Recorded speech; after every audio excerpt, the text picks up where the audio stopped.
One program is giving Kansas students a chance to learn more about the tech field. Yeah, the BTU Crew and Train Technologies is exposing kids in rural communities to the world of STEM in hopes of inspiring their future in a STEM-related field. And to talk more about that is trained scientist Mr. Bill Nelson. He's joining us here. Welcome in. It's good to see you. Thank you. Thanks for having me on this morning. Let's start out with a really simple question. What is BTU and what does BTU do? Well, the BTU Crew is Train's education program.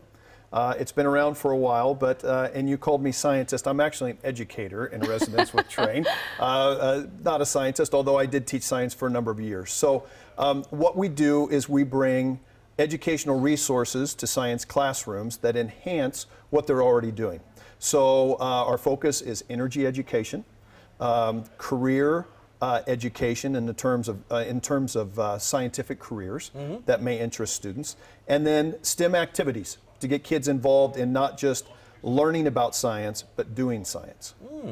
So how did Train come up with the idea for something like this?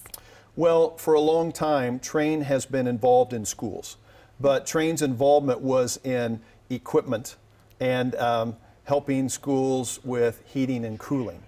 And so Train saw a need to become involved in schools in a way to enhance schools in another way. And in this case, it's in the education side.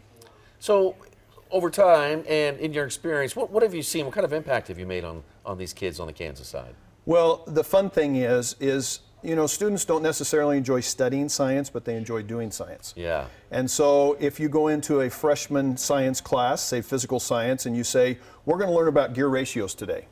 Well, you can turn to that chapter in the textbook, and you can put those gear ratios on the board.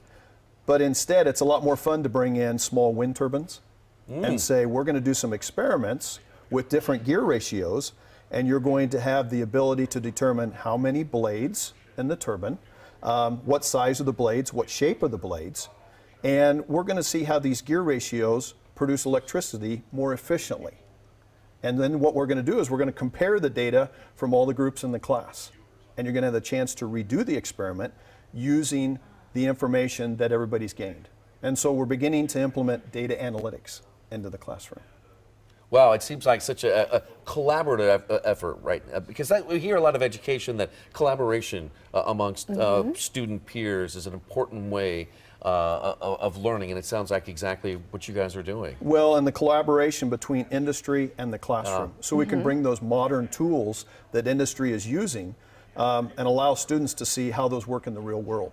And to see if it's, I'm sure, a career that they want to pursue. Absolutely. And then Train goes one step further using sensors. So we can take the information from the classroom, or excuse me, from the school, the energy that's being used, and students have access to that data. So now the students are empowered to find ways to use the energy in the school more efficiently. Yeah, and you know what? You just have to drive down I-70 for a little while to see some of those wind turbines in the state of Kansas. There's a lot of them out there. And lately, have you noticed that they've been turning pretty fast? Yeah, they have. They certainly They're have. working overtime. We've had a lot of wind lately. That's Yeah, right. They've Absolutely. been producing a lot of area. Yeah. So if somebody would like to learn more about the program, where can people go? Sure, they can go to Train's website, and our educational materials are there. It talks about our educational program, but we're excited about our relationship with schools of all sizes, large districts, small districts alike, rural districts. It gives students, we're all about giving equal opportunities in the areas of science education to students all across the country, not just Kansas and Missouri, but all across the country. All right, that's Bill Nelson, a trained educator, joining us here at 9 o'clock. Good to see you.